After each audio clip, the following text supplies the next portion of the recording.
ছেলেটির নাম শেখ সাহিল, 13 বছর বয়স। যখন খুব ছোট, ওর মা ওকে ছেড়ে চলে যায়, বাবার কাছে মানুষ।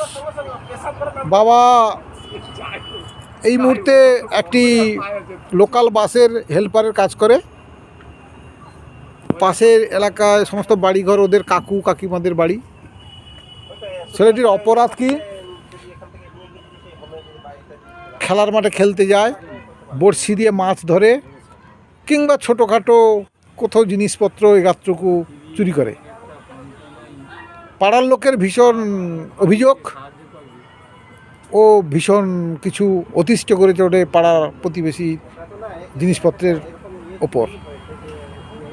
সারাদিন বাবা এই অভিযোগ শুনতে শুনতে বিধ্বস্ত। আজ অনেক দিন হলো এইভাবে শেকল পরিয়ে বেঁধে রেখে যায় বাড়িতে। আজকের আমি চলে এসেছিলাম ওদের পাশে একটা বাইক গ্যারেজে গাড়ি সারাতে। এসেই এই অবস্থা দেখার পর আমি ওকে জিজ্ঞেস করি বাঁধা কেন।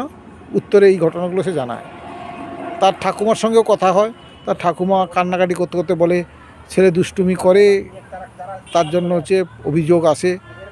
দুবার নাকি ওকে থানায় ধরে নিয়ে গেছিলো, অভিযোগের ভিত্তিতে আবার ছেড়ে দিয়েছে। কিন্তু এই শিশুদের তো বাঁচার অধিকার রয়েছে, মানবিকতা এরাও তো প্রত্যাশা করে। সাহিলের সাথে কথা বললাম, খুব ভদ্র ছেলে, পড়তে চায়। একটা তো হয়তো অসুবিধা আছে, আমি যেটুকু অনুভব করলাম, একরাশ যন্ত্রণা, একরাশ কষ্ট। এরা যা চায় তা পায় না, একটু খেলতে চায়।